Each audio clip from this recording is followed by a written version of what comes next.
Hey everybody, here we are for another episode of Tarot Time, or Tarot Tuesday, or Learn Tarot from the Tarot Geek. Yes. Why is it Learn Tarot from the Tarot Geek? What? I guess you want to get all pronunciations in the same sentence. Right? Why not? So, we have a couple of cards today. These are... What kind of cards are they? They're not court cards.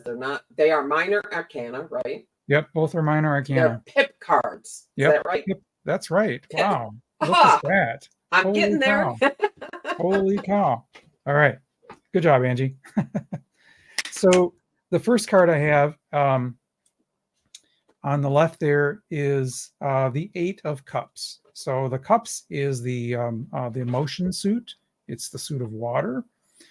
And I use I use Chris Ann's Lightseers deck here, so this should look familiar by now.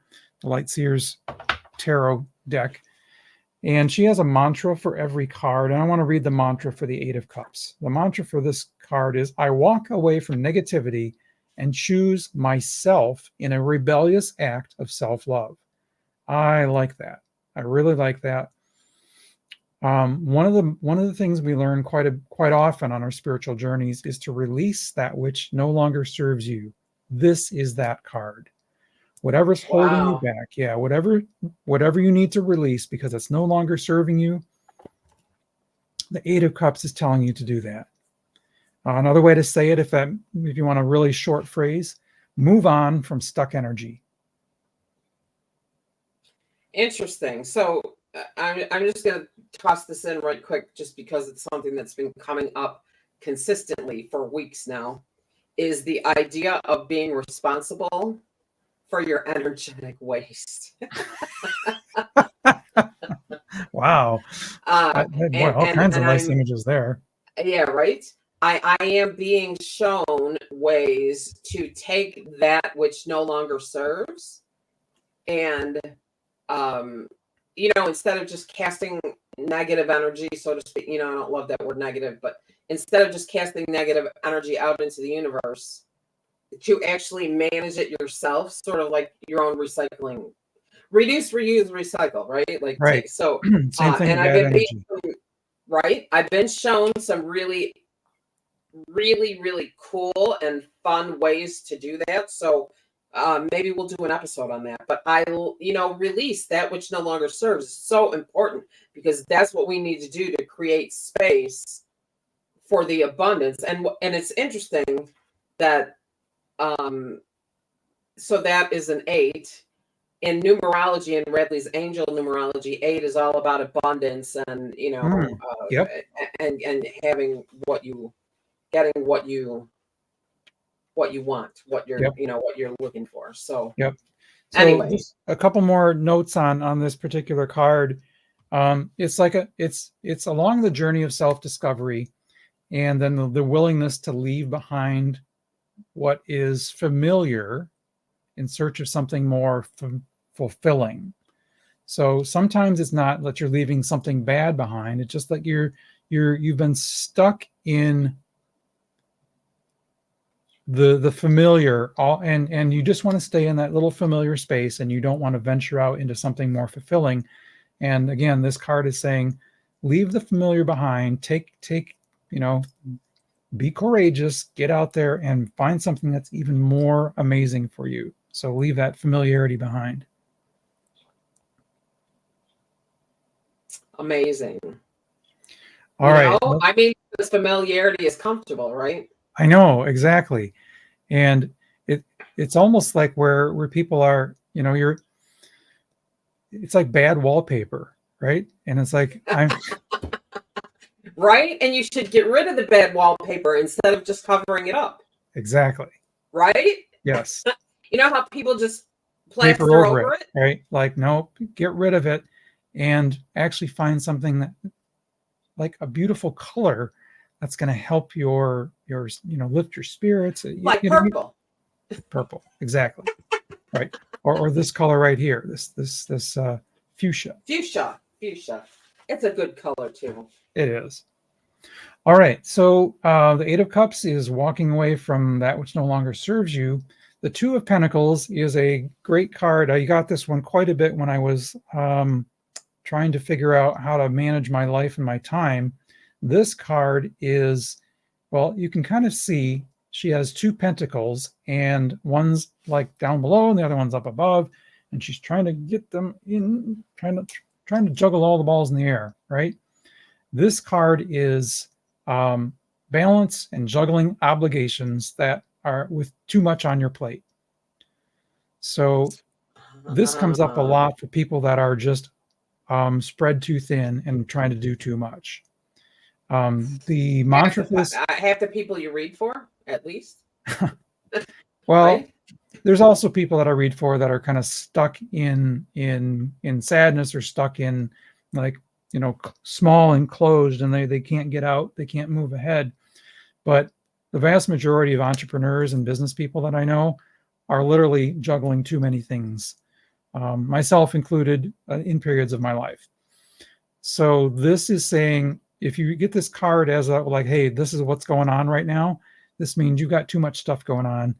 And the mantra, or the message is, I create an equilibrium in my life that allows me to be my best self. Meaning, yes, you have more than one thing to do, but you need to create an equilibrium that just thrills you, not one that's overbearing or burdens you.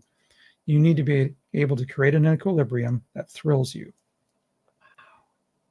Isn't that something? Because the truth of the matter is, the only sustainable equilibrium is that which you create for yourself, right? Yes, correct. Because I mean, you could have equilibrium by balancing.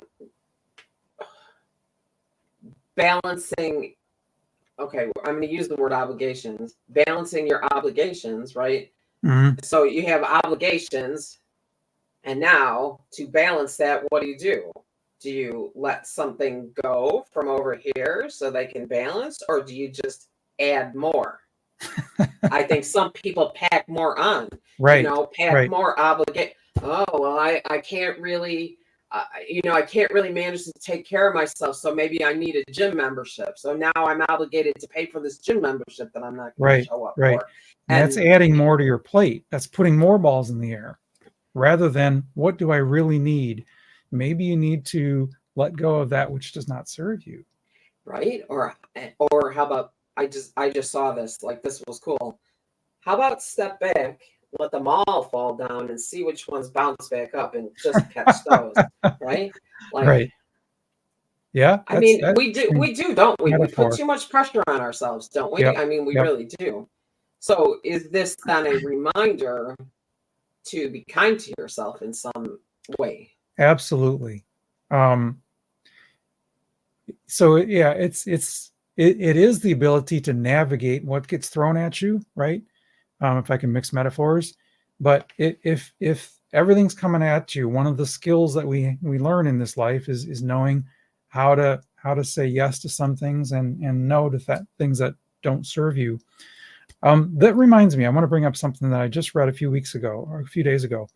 I was reading someone, kind of another one of the spiritual leaders, and here's what he was saying. He said, when you look at the ads that are sent to you, especially, and I was saying, especially as an entrepreneur, everything that you're getting is, we're going to help you be more efficient. We're going to help you create this thing. We're going to help you build this. We're going to help you make this thing. And he says the mantra again and again and again is, you need to produce. Your obligation on this earth is to produce. And if you're not producing, then you're not fulfilling your obligation. That's the message we get from most advertising. He said, what you're not getting, and he says, I'm here to tell you, you need rest. And one of those things you're going to juggle in one of these things that you're managing equilibrium is part of that is the resting part of your life, the part where you need rest. So remember, the balls in the air, one of those balls is self-care and rest, and the ability to say, no, I don't need to be producing right now. Huge. I mean, right? Because, because as you're talking about that, the things happening here, like coming at me from all different directions. So sometimes you do need to just step back and, Yep. Part of that self-care is rest. it's really interesting because I have a, one of my coaching clients has been getting this message like quite a bit. And she has manifested a lot. She's built a lot since we've been working together. Like it's amazing. But the guidance was today, don't forget to step back and admire what you've done. Nice. Right? Yes. Very much like an artist, an artist creates a painting and they have something to step back and look at. But when you're creating a business or you're creating something that's not tangible, right. It's but easy still, to forget. To be able to say, look what I made. Look at Exactly. this. Look what I've done. The wonder. Yeah. Amazing. I love it. All right. Well, that is it for this episode of Tarot Time. The Eight of Cups, the Two of Pentacles. We do hope that you listen, but if you haven't caught up yet, we have a playlist that has the episodes that are separate. The episodes that are separate. We have those in their own playlist on the channel. So check that out. Let us know how you're doing, and let us know, how it's going with you figuring out the framework. I don't know if you've noticed, if anybody's listening, I don't know if you've noticed, but I'm catching on as we're doing this. So she's good. I'm hoping that's what's happening for you too. All right. Well, thank you very much. We will see you next week. And we had a really fun chat with Val Wood on the regular episode of the show. So be sure to check that out too. Yep. All right. Thanks so much. We'll talk to you later.